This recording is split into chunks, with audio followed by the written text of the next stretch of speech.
Welcome to the Protector Culture Podcast with Jimmy Graham. Jimmy is a veteran U.S. Navy SEAL, a former protective officer for the CIA Global Response Staff, founder and CEO of the Able Shepherd Program, a husband and father of 4, and a personal friend of mine. Now here's Jimmy. Hey everybody, welcome back to the Protector Culture Podcast with Jimmy Graham. I'm your host, Jimmy Graham. This is Jason Campbell. That's BK. Good morning. Good morning. Good morning. We were driving over here and we were talking about many things as we do when you come in town regularly. We go deep in many different directions, and the one that grabbed me this morning was when people are like, man, somebody should do something. And they say it all the time, and then it comes back is, well, what can one man do and all that? Mm-hmm. And my answer is something. Mm-hmm. Like do something, because you sitting here asking questions is not something. And then more specifically, do something good. And around here, good equals godly, because that's where it comes from. Like goodbye used to mean God be with ye. So what does good mean in your book? And if that means godly, then you have to understand what godly is to have any kind of reference, right? Mm-hmm. So I want to just take a look. We touched on this many times when you've been here for this amazing extended weekend, just to kind of give folks a glimpse of what a couple weeks looks like. It's unbelievable what's happening right now. And I think even a lot of Able Shepherds that are here, we have not done a good job at articulating how much we are doing. There's so much going on with this community that you're absolutely a part of, and people across the nation that might not know. And so we say, it's not look at me, look at all I'm doing. It's once we do it, it proves it can be done. Why aren't you doing it? Like even that stand that we took at the fairgrounds, not against Pride Fest, against what they were doing with grooming children. That's absolutely unacceptable. Now there are people not saying, why were you there? They're asking, why wasn't I there? Mm-hmm. Why wasn't I there standing with you? I believe in this. Somebody sacks up and they go stand and they say, hey, I disagree with this. Why wasn't I there? And I've had that question. Why weren't you there? So that's not on me. That's on you. But I'm in charge of this. What am I going to do? Like, I'm not in charge of you, I'm in charge of me. Mm-hmm. This is where I'm going and you're invited. That's shepherding. Mm-hmm. So let's just dive in, brother. Let's do it. On Monday 4th, in the year of our Lord 2024, where were you? Oh man, let's see, I was probably, when I started that day. According to my calendar, it says, you were at a large, luxurious home, breathtaking views with fire pit. Right. That's exactly where I started the day. Started it with doing some devotional time. I had a group of 5 other men from Anchor Church in Missoula, Montana. 5 wonderful men that committed to this team for the safety and security of our flock at Anchor Church in Missoula. These guys, I'm so impressed with them. We had driven down the day before. We piled in the Sprinter van, and you get dudes together like that, and you end up talking about everything. Like everything's fair game, right? And so we're laughing, and but then we would have serious time. We'd throw in a podcast and hit some critical content. And what I mean by that isn't just like the state of the nation kinds of content, but also critical content on what are we doing to do something about the state of the nation. Yeah. So how are we growing in our relationship with Christ? How are we developing what our standards are around being a man, being a father, being a husband, those kinds of things. And we're covering all this kind of ground. And so then we get to be in this gorgeous house in Castle Rock, starting the morning with coffee and devotional, and just getting after it in feeding and sharpening steel and doing all of it. So my calendar looks like a bag of Skittles with colors everywhere and every day. But one of them says there was a 7 o'clock Zoom call for Men's Mission 001. Yeah, remember that? I do. So we got a morning check-in. We did a retreat last year called Men's Mission. It was the first one, so 001, and it was fantastic. But when we broke from that, we joined on every day, following up, a good follow-up, right, to get you back into your life. Every day at 7 o'clock Mountain Time, we checked back in and started the day with a devotional in the way that we do it. It's that cadre model from Brave Church for the small groups. And we did that every day. And then it was Monday for the next 3 weeks. And then it was the first Monday of the month indefinitely. So we all check back in and say, how we doing, guys, and encourage each other. What are you grateful for? Verse of the day, what does that mean? SPEC, S-P-E-C, and then what are we gonna do about it? You know, so it's just an amazing way to just check in with those boys, and we started that Monday with that. And then your guys kicked off with training. You know, you and I had a meeting. We did, later that night, we did the Bible study. And the next day, which was March the 5th, I met with Rochelle McKim. She's amazing. She's starting, everybody's looking to fix schools. I love Matt Boudreau he's got I think it's called a channel on the Warrior Poet Society Network. It's called The Game of School. So he's moving to just, how do we make schools that are just a more manly, that is a more Christian, I don't have to convince anybody that public schools are absolutely broken. They're absolutely just going down a road that's not sustainable, and he's taking a stand to do that. Well, so is she here locally, and she asked me if I would consider being the chaplain. Okay, what does that look like? Well, I'll just run chapel. Well, what does that look like? 30 minutes on Thursdays. Next school year, could you pour into these young people, men and women, young men or young women, middle-aged to high school? The answer is absolutely. The answer is there's no other answer. Like, if we're not investing in our future, then we don't have a future, right? And that means our kids. So I've been getting really excited, but we just had a meeting and talked about that. Hey, what would you do if you did do this? And I line out that cadres model, but for these kids, I get to pour into them every Thursday and remind them of the truth of who they really are and what is their purpose on this planet. And I just start getting excited, and as I say it, they both start getting emotional. Like, this is unbelievable what's happening, right? And it's not just me. You see this groundswell all over of things exactly like that. So that was a big, big day for me, and I can't wait. So then moving on through the week, your guys are moving through. We say, we get you further faster than anybody in this industry, meaning now we have these groups of men. Jason Campbell head up, Jeff Hutchin heads them up, Eric Peterson. Whoever they are, they're already doing this and working with folks, or they're looking for a little assistance. And I just need to get a foundation under me. Maybe they've done it in a different arena, but not this one. Then they show up and they say, oh my goodness, I can spend a few days with you, and in some cases a week of training, load people into a bus or a van, drive back, and now go protect your flock. Right? And then have that connection again indefinitely. People that do this for a living every day that are learning on an amazing level.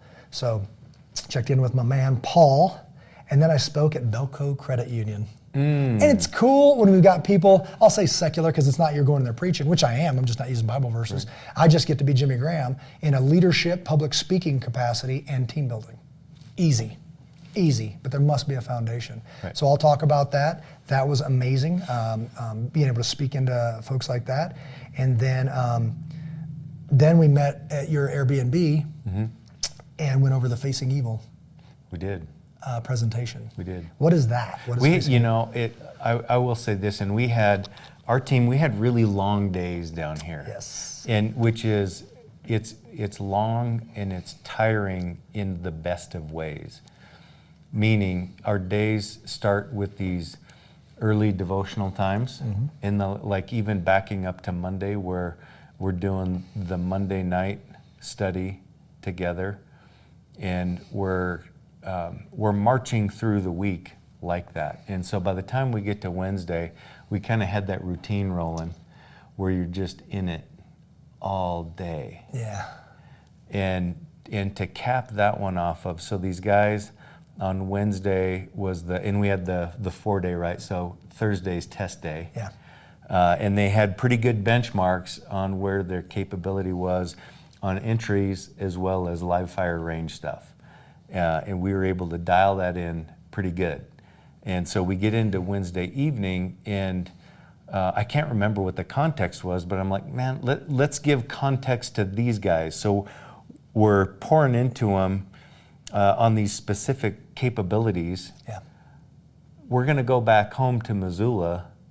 Why is it we're doing the thing in the room, right? And so then we launch into this, a couple of hours on studying violence. And if you don't study it, you can't, I think if you're going to be in a leadership role and a protective role, you have to study it. You have to know what's out there.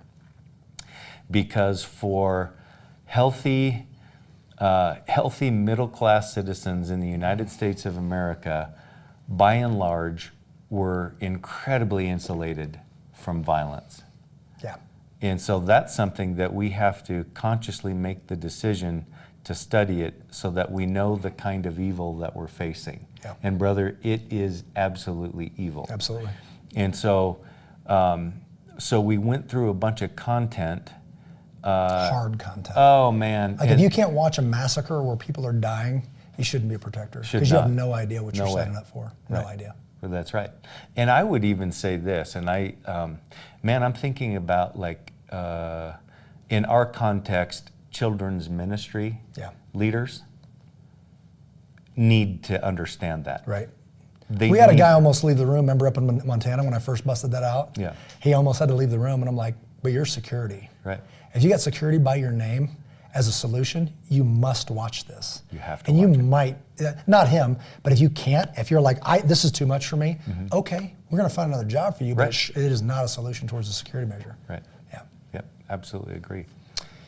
So phone call Dan Hudick, the prep and the pull-up bars is on here because I'm just kind of just perusing my calendar. That means taking off the breacher setups. When we buy Rogue Fitness racks, we buy them to build them out with wood to put solid doors in them and then blow them to pieces with breaching equipment, right? Yes. Meaning manual tools and shotguns. And that's a riot, but they were still rigged out for that. We need to turn them back into pull-up bars to do MRF prep. So we're prepping for the MRF workout on Memorial Day. And that's just cool. Like why wouldn't you need to take all the shotgun breaching materials off of your pull-up bars so you can actually do pull-ups, right? So that was mostly Parker, not me, and he's in the other room, so probably hear me. Parker knows everything, and he does a lot of stuff. I always say Parker knows everything. Go ask Parker. And that's just cool to be able to do that. And then obviously the class as usual. And then I cut away in the evening, and St. Vincent de Paul is a Catholic church and school here locally, and I'm doing a briefing that I don't know that it could have went any better, with a bunch of parents that are concerned, how do I protect my children outside of the school? Yes, you've been called to do this stuff inside the school and make that safer, but what's a value add we can give to our parents so they can protect their children at home? And that was just awesome. So we went and did all this, it was cool. There was something else going on that could have drawn them away, maybe something on TV or I don't even know what it was. But they were there and they had very good questions. We did a presentation talking about front doors, talking about perimeter, talking about linking, talking about what are the things that you can pour into your own children.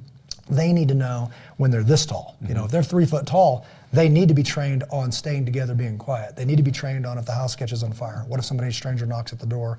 All that stuff. So that was we just call that Thursday around here. Yeah. And just get back into it.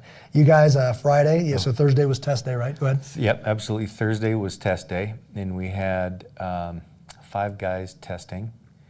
3 of the 5 passed, which is absolutely phenomenal. Given how we accelerated the model, the training model, to have 3 out of those 5 guys pass those standards is amazing. And the 2 guys that didn't quite make it, it was just that they didn't, it just was so close. Yeah. It was so close that they didn't make it by. And boy, that ride home, it was, first it was like probably all of us would be, where it's like pissed that you didn't make the standard. Yeah. And then it's, what am I going to do about it? And then it's, how do we get some more dates on the calendar to get back down there to pass the standard? Yeah. And so we're working through all this stuff, but I'm so proud of those guys. You'll totally understand this. I think it's actually better when people fail. Yeah. Like you learn more as a human being. Like when do you really fail anything after high school, college, kind of this is your learning phase, then when do you fail? Because everything is so set up to pass. Right. It's like, hey, it's an open book test about a gun and blah, blah, blah, or it's questions or whatever. It's not show me, it's tell me. Yeah. And either regurgitate it, look it up, and then put it in there, and you walk out of there not remembering anything. So you're not capable. You can't do anything, but you pass the test. I'm like, then when you fail something as a grown man, you got to face it. Man, that stings, and I've got work to do. And it's a much better lesson than, it was challenging, but I passed it, so I'm kind of good. And when you fail, you just got to go to a different place. And now you got to start relying on true words. Or you see guys go down a negative path, and then there's an opportunity to jump in. I'm like, do you know how not common this is? We call this situational awareness. When people talk about situational awareness, if you understand what's normal, you understand what's abnormal. Usually it's, I just study normal. This looks normal to me. When something's abnormal, it might be dangerous. So now you got to go address it, right, as a security person. But the other part of situational awareness is to study ordinary so you understand what it's extraordinary. If something is extraordinary, it's time to start saying thank you. It's time to start affirming people and doing all that and realize that what you do is not normal, it's extraordinary, right? So letting them know, this is not a normal standard. This is an extraordinary standard. You're not subpar if you failed. Right. You're actually better than average because people haven't even considered a standard. You know what I mean? Right. And you're so close now, you know what to work on. Right. And you're almost too extraordinary, Yeah. right? So that's, it's just a different thing. And sometimes it just takes another person saying true words to pull you out of that pit. Some people have been carrying this load for literally 50 years when it could have been snubbed out in 30 seconds. I think of people like John Eldredge. I heard a story about somebody getting punched. He got punched in the face standing up for a kid. So he thought for the rest of his life he was a coward. And just one person coming up and saying, good job for standing up for that dude. Dude punched you in the face. So what? I'm charging him, charging you. And you stood. And that was a victory. I'm proud of you. Yeah. He would not have carried that for 40, 50 years. That's insane, man. Come on, man. That's free. Just walk over and affirm the dude and now just free him from that bondage of garbage. That's right. So yeah, then I went to a school play, which I get to do more of this stuff because I have an amazing team, and thank you, Kay, thank you, Parker, thank you, Melissa, thank you, Tiffany. I'm gonna forget it. I have amazing people that come in with all the instructors and Todd and Eric and David, everybody, Brett, coming in, and I get to have a life. Yeah. And because a couple of years ago I didn't, you know, as it was work, but I get to make, you know, the Hinman birthday party that we got invited to, Christian's football game, so some of the stuff that's starting to pop up on my radar. So that's a huge deal. Yep. You guys rolled out Friday, was that right? We rolled out Friday. Okay. I don't want to talk about this day because it's on the calendar. It must be on it. It says WDWS. We don't work Sundays. Say it! Exclamation point. Every year we say it. We don't work Sundays because that's something. It's easy to set a standard. It's hard to defend it. Yeah. Right. So being able to say we don't work Sundays and then stick to that, so you can go on a hike with your kids. So you can do these things and say, get out of here. Get out of this building. Don't want to see you here. And it's awesome. Which would probably be our busiest day. You know, not look at me, look at me. I'm commanded by my Lord to have a day of Sabbath, and that's it. So if people work with me or for me, it's theirs too. They don't have to take it if they're not doing that, but they're not working here. Right. So, awesome. Heading into the next week, we jump off and we start the week with our community Bible study on Monday night. What else we got? We did a Patreon video on the next stab. That's what I called it. Some of this stuff is horrific, and I think we're gonna put that into the Facing Evil as well. To where if you don't know how to protect yourself with that forward and all that kind of stuff, and the video is simply some guys going at it. A guy gets clipped right here with a knife. He's dead already, right? And now you watch him bleed out. His legs fall out from under him. He falls back, and then he's done. And that's just the truth. Yeah. And that's unfortunate that happened, but we can learn from that. So if you're doing the circling stuff and you're not protecting your center line, meaning your head down to your solar plexus and all that stuff, man, what you thought might have been a punch to the face, it wasn't, because he had a knife that maybe you didn't see, but you're still dead, right? Still dead. So knowing some basics on how to do that stuff, not looking to head to black belt towards such and such, it's just protect that center line. If you know that as a foundation, you're gonna be better than most. Well, and I'm thinking about that Saturday after we got home. What did we do? That was a long trek, man. I was delirious. Yeah. Because it was a slow travel day because of the weather. The weather was horrible. Yep. The weather but it gave us a shot at gearing up, and then that fed me into Stealing the Mind Bible Conference. Yes. Which I think was the following weekend. Now, was that Lindell, T-Bone? Yeah, that was, and we'll get to that. Okay. But that was feeding in it, and really we started that Stealing the Mind Bible weekend. We started that on Thursday of this week that you're at. Right so on. Don't let me skip that. Awesome. Zoom call Jordan Langdon. We're doing a bunch of stuff with her. She's amazing. That's the Families of Character podcast, and her husband Josh. They're just amazing people that we're now in cahoots with and conspiring with to go save this world. So that's fantastic. I feel like coming up here. Oh, this is when I was supposed to testify at the Capitol, and both of those hearings got bumped. They got moved for whatever reason. But there are some there's some serious legislation coming across in Colorado that's absolutely unconstitutional. It's absolutely evil, trying to make it illegal to protect your loved ones. It's unbelievable, and people need to stand. But those got canceled. I know one was Thursday, the 14th of March. We had some serious weather come through, so I don't know why the 13th got moved, but then the 14th got moved as well. Well, and then thinking about that, that content around the legislation, that relates to some of the other pieces we've been talking about around pay attention to the news headlines. Yes. Pay attention to the news headlines. Yep. And decide where you want to land with what you value. Yeah, absolutely. Yep. The 15th, we got so much stuff. Men's breakfast, the Castle Rock guys, we got those guys. Impact filters, meeting. Somewhere in here, I'm trying to find it. Letter to the American Church. There it is. On the 15th, on Friday, Letter to the American Church. Right. The movie at the church. We go to the church. We're watching the movie based from the book that you did your book report on back at the Men's Mission back in whenever we did it this summer. Yep. Right. So that was just a hit with Charlie Kirk.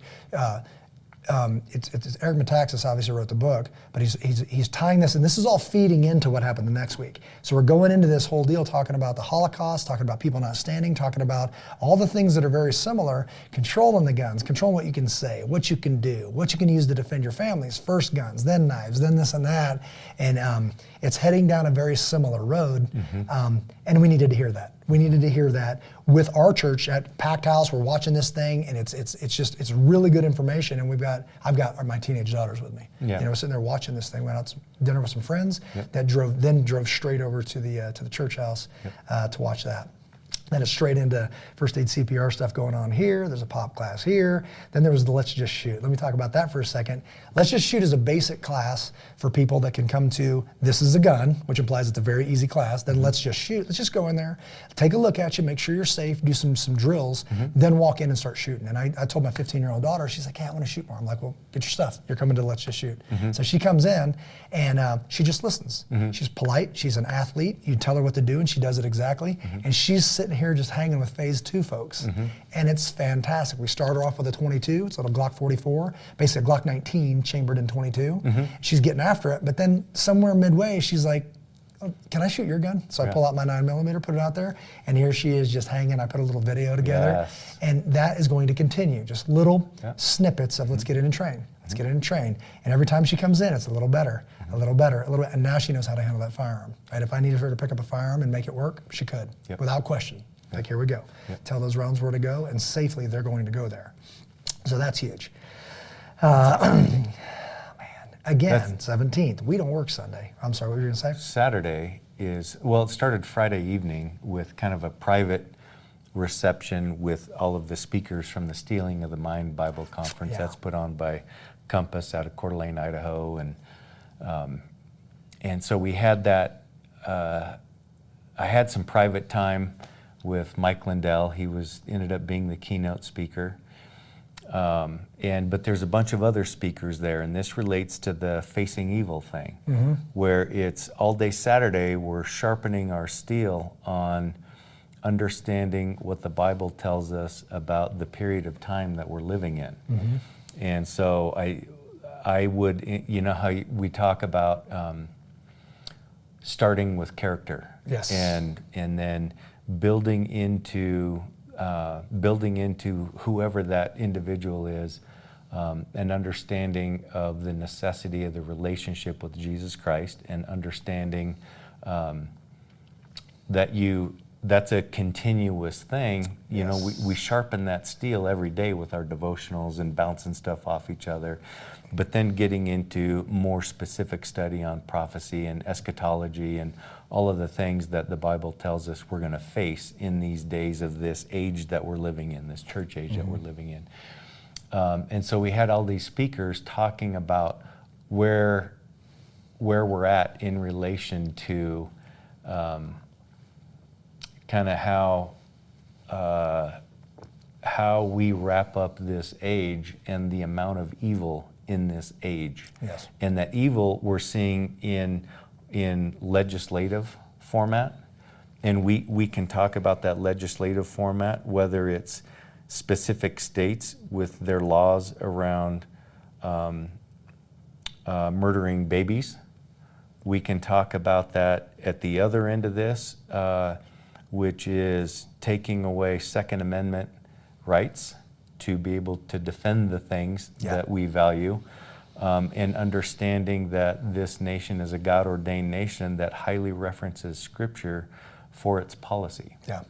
And you were right in the middle of that with your daughter in a group of teenagers in the nation's capital. Right.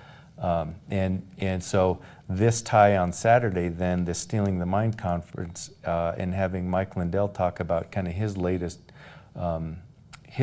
efforts around free and transparent elections. And study what he is learning and has learned. Study where he thinks it's going. Study what currently is in place now is a body of work presented to the Supreme Court to decide on moving away from how the election went the last go-rounds with all these electronic ballot counters and going back to paper ballots with IDs required so that your voters are represented in that physical form. Super interesting stuff. But so now they're and what they've done to persecute that man because he's pursuing truth for the nation is unbelievable. And that's a pattern, right? So it's like, and then when the only option you have during that persecution is double down. That's the only option. Otherwise, you get trained. They slap your hand, you back up. The second you backed up, you won't get that ground back, right? Or it's going to be easier to keep up than to catch up. Right, so we've suffered some of that on nothing on that level. Obviously, they're going after Trump, and I just saw something that was reduced in half, and blah blah blah. But if you can't have fair elections, if you can't have fair, like any kind of justice system that is fair, we're done. Like it's going to be grim, and it's coming. So and all of that, and I hate it when people say they. It's like we. And accountability dictates that you say we. Because our forefathers said this: if this thing goes sideways, it's because you allowed it. And that couldn't be further from the truth. You were too busy doing fill in the blank, and basically that whole thing, this divine gift, you let it tilt into something evil. And then you stayed in your chair. Okay, roger that. So I'll back up just for a second, because right before where we picked up was the Denver Christian Academy coming in here, where that school bus pulled up right here. They unloaded, and we had 2 days with them. And it was unbelievable to watch these young people come alive. They're out there getting after it with that baseball bat and getting their blood pumping and all that. And so good. Standing up, shaking your hand, looking, we got the high five. We talk about, where it's like the posture, eye contact, firm handshake, strong voice, smile. They have to do it. You have to show me that. Okay, now let's go get your blood pumping with these combative movements, man, where you're taking a cold steel, unbreakable bat and you're lacing into a tire that we got bolted to the pull-up bar out there and giving it all you got and pivoting. You come in here and you're just different. You're like, all right, now let's get some learning on. Because how do I know that little boys don't learn well in a classroom? Because big boys don't learn in a classroom. It's like, let's get out of here and hit something. Then let's start, focusing on a different level and get some skills in you. Rogue had no idea how many ways you could use that. How do you rogue? I was going to send him pictures like, how do you rogue? Because we blow it up with a shotgun. We do pull-ups. We do all this other stuff. We bolt a tire to it and smack it with a bat. And I don't know why you wouldn't. So that brings us to the 18th. So now we're talking about this past week, where a bunch of little children's 8th graders wake up at probably 4:30 in the morning and head off to Washington, D.C. And I get to, so be a chaperone and go with my 13-year-old daughter, 25 8th graders, 8 adults, and go show them in the proper context of this divine gift of this government that would absolutely work if we did it. We just stopped doing it, right? So now it's coming apart at the seams, but it doesn't mean the bones are bad. It means this would work. And you get to see and point out that there is the mall's laid out like a cross, right? And at the top of that, the first sunlight that hits Washington, D.C., there's an aluminum cap. At the very top of that, a cap, this is Laus Deo, in Latin, praise be to God. So when the sun comes up and the first thing the sunlight hits is that plaque, then it settles down on Washington, D.C., who are supposed to dictate the policies that govern our lives, right? It's not an accident. None of that's an accident. So going through and seeing with them, and some stuff, amazing how they did very well. Other stuff where I'm like, hey, this common courtesy, this was a big takeaway for me, common courtesy. Like if you're not considering others, like I feel like those kids needed more sleep because it was a ridiculous schedule.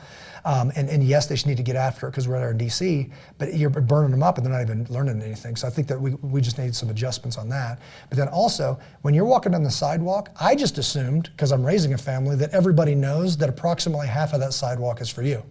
The other half is for people going the other direction, or that want to pass you on a bike. There's other people? I'm telling you, evidently, there's other people other than you in this world, right? And how big of a deal that is. Yeah. Like even if you're I've been in other countries, the fact that walking into Arlington National Cemetery, there's 4 lines. Everybody's cold, everybody wants to get in, but there's 4 lines. There's nobody with a bat making you stand in line, it's just the right thing to do. The power that you can actually stand in 4 separate lines with enough discipline to think about other people, it's a big deal. You know what they do in other countries? If you can physically fit in that space, I will push past you, walk over, and it's yours for the taking. And they do it in their cars too. And there's always accidents, there's always fatalities. It's like, even if there's room to get through the light in the grass, it's just a free-for-all, right? And that speaks volumes about a society, right? So seeing all that and getting to talk into them and speak into them and say, when we go to Arlington, you'll be silent. When we go to the Vietnam Memorial at night, you will be silent. If you're gonna whisper, that's okay, but you're not acting a fool here, because I've got personal ties with these places. So do you, by the way, right? But some, there are SEALs buried in Arlington. There's, all of that stuff is just it's sacred ground that is part of this whole divine experiment that God blessed America with, right? So, and then once you say that, they get to see other schools that didn't have that conversation. And they're like, that's not right. This is a special place, and that's not right. You're over there playing slap and tickle at night at the Vietnam Memorial, but they get to see it. And they used to be tighter, meaning what do they call them, the Rangers or whatever they are, the guards, whatever, that go and do that. Usually elderly gentlemen and women that are asking and filling in questions and all that kind of stuff. They used to tighten you up when you were louder. I think they've just kind of tapped out because everybody's such a train wreck. They're just like, whatever. And it's unfortunate, because some of that stuff should be retained. We should have a respect for what those are. And we talked about it, like, hey, taxes pay for all this, and I got zero problem with that. Our taxes go to some absolutely ridiculous, murderous, horrible, evil things like abortion, like all this woke agenda and adoption, and if you're a good person, you can't adopt somebody because you might, tell them not to cut their nuts off. Just no, right? But honoring the people that paid for your freedom, zero problem with that, man. Those people here that it takes money. The changing of the guard at Arlington, there's a lot invested in paying that guy and that guy and that guy and all of this and all that. Worth it. Yep. Worth it. Absolutely. So we had 4 amazing days. Monday, getting there, kicking off and going from Monday to Thursday, which brings me back home to link back in. There's again, unbelievable. Thank you guys for my instructors, my staff, my volunteers, for the contractors, everybody that comes and make this happen, because I was allowed to go to Washington, D.C. and have an amazing time with my 13-year-old daughter. When she's in tears at the Vietnam Memorial and then comes up and just hugs up under my arm, right? When we go through the Holocaust Museum and I see these children they just don't know how to comprehend. We're not in Castle Rock, Colorado anymore. We're not in the protected bubble of Douglas County. Thanks to our law enforcement, the people that chose to move here and live a certain way. It just happens to be a safer, not safer community. We're not there anymore.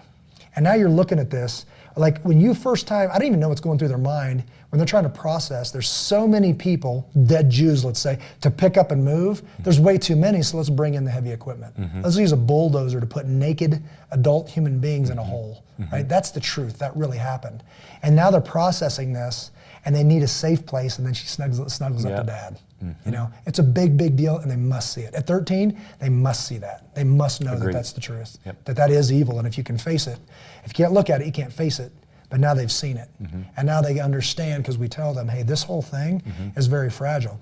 It's, at the same time, it's very resilient. And by the way, so are you. Those kids are very, very resilient, but there are parts of their life that's very, very fragile, and that's part of my job, is managing that. Right.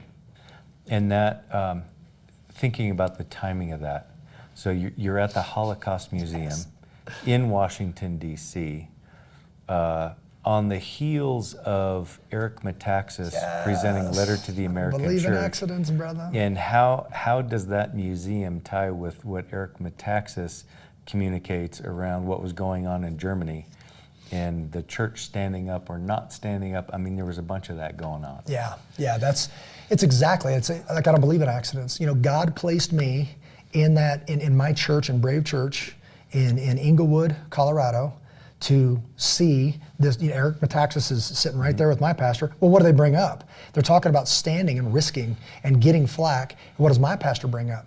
To stand to protect children. Where I facilitated, I didn't lead, well, I guess I did, but it was, I invited, I'm going, you're invited. This is not okay in this neighborhood. There's certain lines you don't cross, and our kids are one of them. So I put my name on the line. People joined me, 70 plus men standing there, just getting yelled at and spit on and pushed and, you know, physically assaulted. There was a young man, you know, a young man sexually assaulted a minor. All of this going on, but we stood, and we stood in quiet strength for not toxic, but righteous masculinity. And my pastor is going through his mind on what fits this bill, and he says that. So every man that stood in there, because afterwards I'm in the lobby, people coming up like, thank you so much for inviting me. Because it has changed from, we just talked about this, it changed from why were you there to why wasn't I there? You know, and these guys stood a little taller. I was there that day. I stood there and I was counted, and God saw me standing there. Like my Lord Jesus Christ saw me standing there and saying, I disagree with what you're attempting to do to our children, right? So that was very, very honoring. And then you go 10 layers deep when you go to the Holocaust Museum and see all the people that folded like lawn chairs to allow that to happen. All the tough guys that say, I would have fought to the death, man. I'm not getting on no boxcar. Disagree. I disagree because I know you. You know, and if you're that guy that talks and shakes his fist at the TV, but you can't find an area to commit to, you're the guy, right? And I don't care if it hurts your feelings, because that's the truth, right? So what are you doing to move the needle toward good? Because if there's no resistance, then there it is, man. If you're that sheepdog growling off the horizon while they're raping your grandkids, I disagree. You know, that credibility is lost. I don't know if you'll ever get it back. So start living that way, and your phone might ring if I need somebody. I'm fired up, man. Did you do that? Did you mean to do that? Drop the quarter right in. Guys, over here. Now we have March 22. Flight gets delayed. And this is good too, man, because everybody's straight up smoked. The adults are smoked. I mean, it was just an aggressive schedule. We did a lot. They're going all day, every day without any sleep, or very little sleep. And they're not used to walking miles and miles and miles per day. And then we're supposed to land in Denver at midnight until the flight gets delayed, right? So now you're looking at, I'm in charge of some of these kids because we broke into these pods, and I need to see these children get into a car with their parent and leave, which means we're getting out of there later. So I'm guessing 2:30 I got to bed, right? Once everybody got policed up, then another parent, thanks boss, that he picked us up, Boss Wolf, picked us up, drove us back, dropped us at our front door, met with another parent picking up at our house. Everybody goes their separate ways. Everybody goes to bed, but I've got a 6 o'clock wake up call. You're already at the house in the basement for our men's group. Yes. Right, so then we get over there and just dive off into some goodness. I got one eye open because I'm probably pouring coffee in it, trying to wake up. But it's the right way, man. Let's get in there and start this day. It is. So that leads right into grab a breakfast burrito, start the week off right with your, finish the week off right with your Friday group, and then launch right into your group, Montana Protector group coming down. And Parker had them, thankfully. I didn't have him right at 9 o'clock, but Parker did. Yeah. He runs them through, and then I pick them up for live fire right after him, so it's a handoff. Then we go out to dinner. Yes. And get to know those boys a little bit better. Yes. And then bring them in and show them what an Able Shepherd test looks like. And they got to see that and see this amazing community at work, and it landed squarely. Squarely. It did. And, you know, I'm still getting just resounding feedback from that. So it's my hat's off to Eric Peterson. He's just an absolute rock solid dude. If America had 1 million of those guys, we'd be in great shape, man. We'd be in such great shape. And so he is both his family and Jeff Stone's family. Like those guys are just solid leaders that are presenting these opportunities for these young men that are their sons and sons-in-law leading their young families with kids. There was a total of 9 of them. And so after it's all said and done, I get to spend some time with them, have dinner with them, all of the families, all of the kids. And they were super appreciative of getting the opportunity to pour into their husbands, and like for Eric and Jeff, pouring into their sons, and doing it in a way that shows them what strong Christian men look like when they're doing their thing. And they just absolutely loved it. And you can tell, like it's one of those deals where like I get to go celebrate my daughter's birthday, right? So other guys take the helm, and then I cut away and do that, and we say our goodbyes. But the conversation and the questions are so real, and it's so good, and it's so, you just watch people coming alive and saying, because you're proving this can be done. It should be done. It's actually your duty, and they love it. Like they want it and they love it. And you can talk about that all day. You can keep going, but at some point there's that, okay, now ready, break. Let's go do it. Like just like leaving a good men's retreat or a getaway or a conference or whatever you want to call it. Coming back from that one previously in Texas, that thing when we shared that at the men's mission, when your wife asks, so what did you learn? What did you all that stuff? I told Rachel, respectfully, with your permission, I'd rather show you, because telling them something. Right. And then Monday, Tuesday, by Wednesday, it's worn off, and now you're just back to the old routine. Yeah. Man, that damages your credibility. So just saying, I did learn some stuff, and I'm changed, and I'd rather show you. Right. Like let her see the changes in me. At least all the efforts. Whether it doesn't matter how it's received. It's like, oh, here he goes again with his other thing. It's like, hey, I'm better every time I come home, and that's sustainable, right? That's something I'm getting fueled by that. She gets she gets to reap the benefit of all of that. It's like if I come back and I'm better with this, and it's not perfect. It's not perfectly. It's increasingly, right? So it's still not perfect. But every time I go to one of these things and invest in me, I come back and my family wins. And you don't even realize we win until you go to DC. Because you know who wasn't acting a fool? Sarah Graham. And others, right? Other kids were just, the kids that I don't really remember their name, they probably did an amazing job, right? And there's all those other groups you saw that weren't related to your group and then it reminds you that your group is doing fantastic, because then you see others that aren't, right? And now you're like, man, and again, this group, that group, it's not their fault. It's our fault. Because who didn't tell them to tighten up at Arlington? Who are the leaders that didn't tell them at night at the Vietnam Memorial, you will not act a fool, period? Or you may be calling your parents to fly you home at their expense, additional expense, right? Or when you go up to Lincoln, you're not going to be playing slap and tickle because people are just acting like idiots, and they don't know any better. Well, they should know better, right? And it's up to somebody to have the courage to tell them. You know what, I'm going to tell you this because I love you.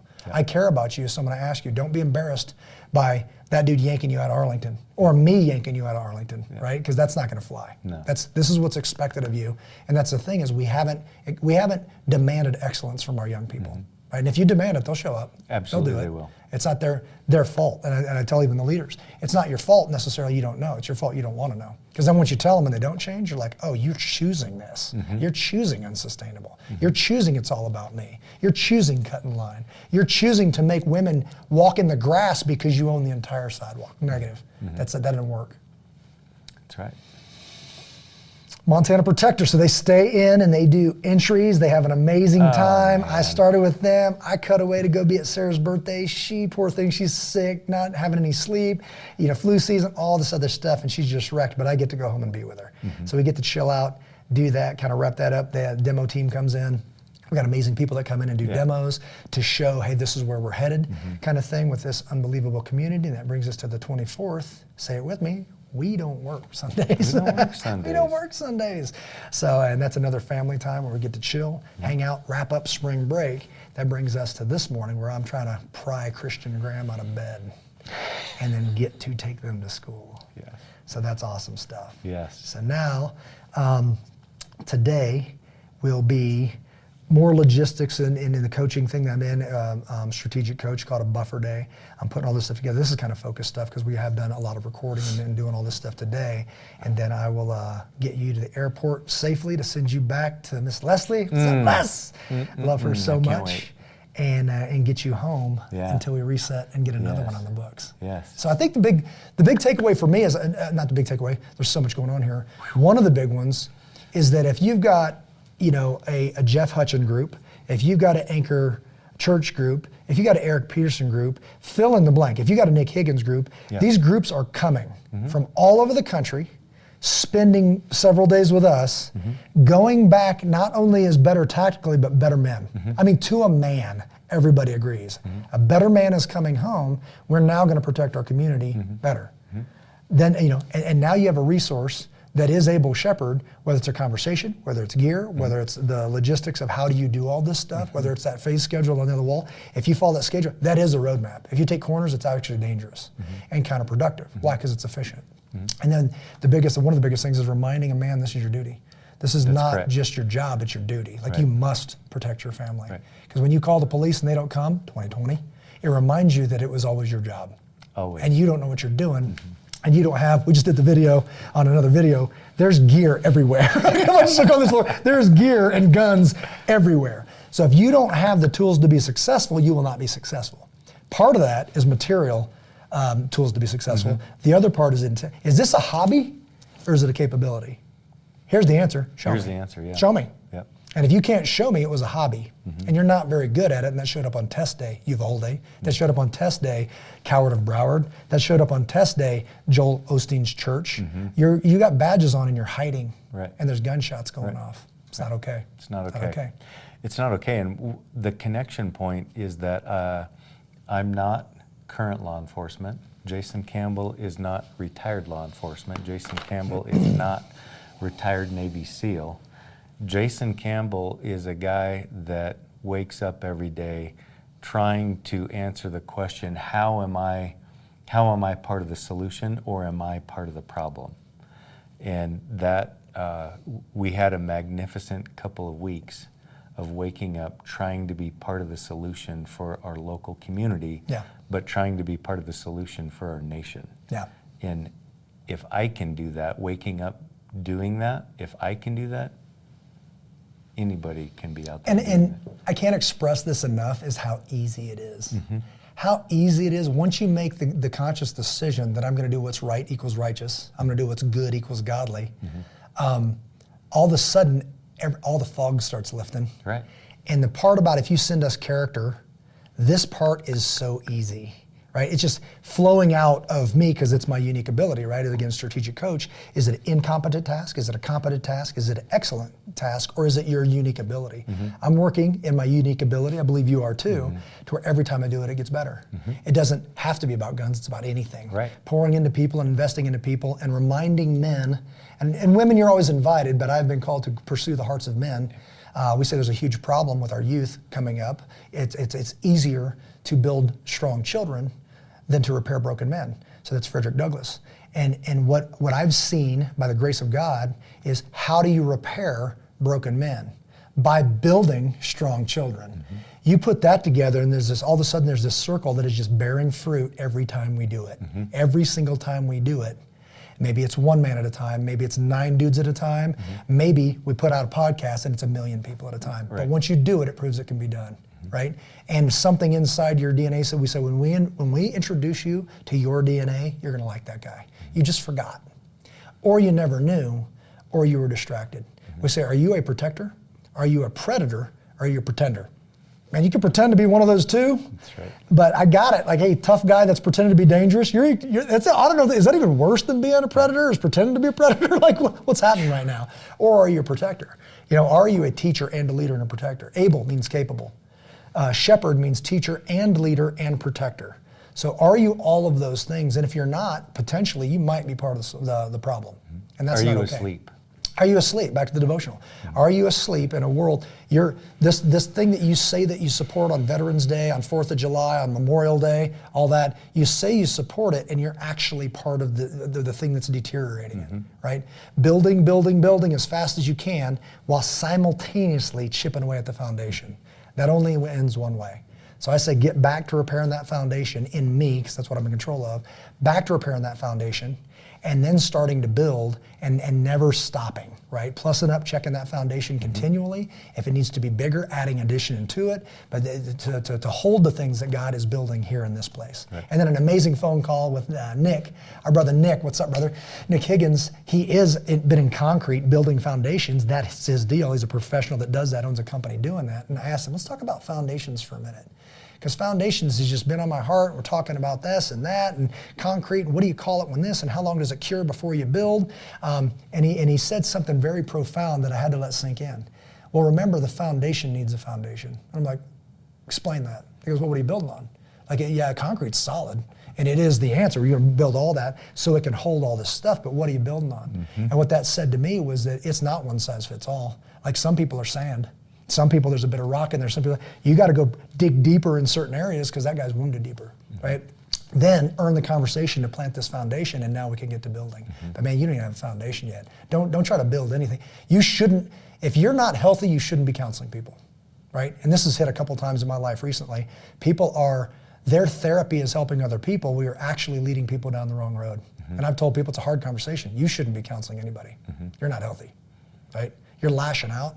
And your therapy is trying to fix a marriage, and you know nothing about marriage, right? You say it, but you can't live it. And with men, you just lost credibility that you might not ever get back. It's like, and even with children, I saw that this week. You can't even live that. So now you're just mumbling words that I don't listen to, right? And you see it, they're rolling their eyes like, here we go again, right? And what's happening right now, right? So if you build that credibility, and now you say words, they cling to it because they need it, because they want order, and they want discipline, and they want, what are the rules here? Why am I always getting yelled at? You can't break the rules if there aren't any rules. If there aren't any. So lay them down and say, okay, we're not going to flex on this one. This is an important one. This could get you killed when you run across the street, right? And that's just honest, and it's fair. Man, we got some stuff going on. We do. Bring it, and I man. Like it. Bring it. I like it a lot. Yeah, so I have no idea what the next couple of weeks are. I know that our dance card is full all summer. I know that. And some of it is personal time, and some of it's invested in people. Oh, I just locked in the dates. Keep a lookout for these on Patreon, on all our social media, because the What is a Man's conference coming this year, the dates are set, the location's set. So now it's just a logistics drill. So we'll be sending up signups for that. And that is going to be 5 days of absolute goodness. It's going to be in the mountains of Colorado at a private ranch that we've lined up that have just stuff just shows up. When you're out looking, all of a sudden you see all these other saints popping up, man. You're like, he's like, I got you. Like, all right. So it'll be a check-in on Monday, like last time. Check-in midday Monday, check out midday Friday with all kind of good, honest goodness. Filling it up. It's not a big secret, 24 hours in the wilderness. We've got all the gear. We hand you this stuff and say, okay, teach you about that spiritual journaling and say, you need to go out there, leave your devices. You're not talking, you're not eating. We'll see you tomorrow. And then off they go. And it was an absolute grand slam last year. It'll be an absolute grand slam this year. In closing, brother, anything else? Anything else? And that's the goodness. It's so good. Yeah. It's so good. Blessed to be part of it. Yeah, please be praying for our expansion. You know, where we're putting some stuff together. We've got some things in the works to fix kind of Able Shepherd on the business side of the house, and we are pursuing yet again a building, and all the curriculum that goes with that new building. I'm actually getting really excited. Like, where is that place? Where is that headquarters in Denver, specifically South Denver, where you can actually go with your young people? Because like I said, Denver Christian, there's all these other places that are like, where can I bring my kids to go over, not so much the shooting stuff, but some of it is, right? But self-defense. And is it a family plan? And is it being a better young man or young woman? And what is my part in society? Can we all go and do that stuff together? The answer is absolutely. And can we go repair broken men by using them to raise strong children? So that's the thing that keeps coming back up, and the answer is absolutely. So having a location with our own ranges, with our own classrooms, with our own garages for the building, the destroying, all that kind of stuff. So men are happiest when they're building something, destroying something, or on an adventure, right? So I want to see some buggies parked in there. I want to see men heading into those mountains, leading groups of young people, like we're going to be doing twice this year on the Intro to Backcountry. I want to film all of it. I want to pay to have it edited, and I want to tell the world that it can be done. What are we waiting for? Let's do it. All right. So thank you guys for joining us. Please, please, please follow us on Patreon. There's a free version, and prayerfully consider supporting us on the paid version called SME, Subject Matter Expert. Now that SME, that Subject Matter Expert, maybe it's with tactics, maybe it's with gear, maybe it's with ministry, maybe it's with parenting. But if you're not pursuing to be a subject matter expert on those subjects, I'm not sure what you're doing. So please consider doing that. Those funds do go to get all this media stuff is expensive. When we get it edited, expensive. All this stuff costs money.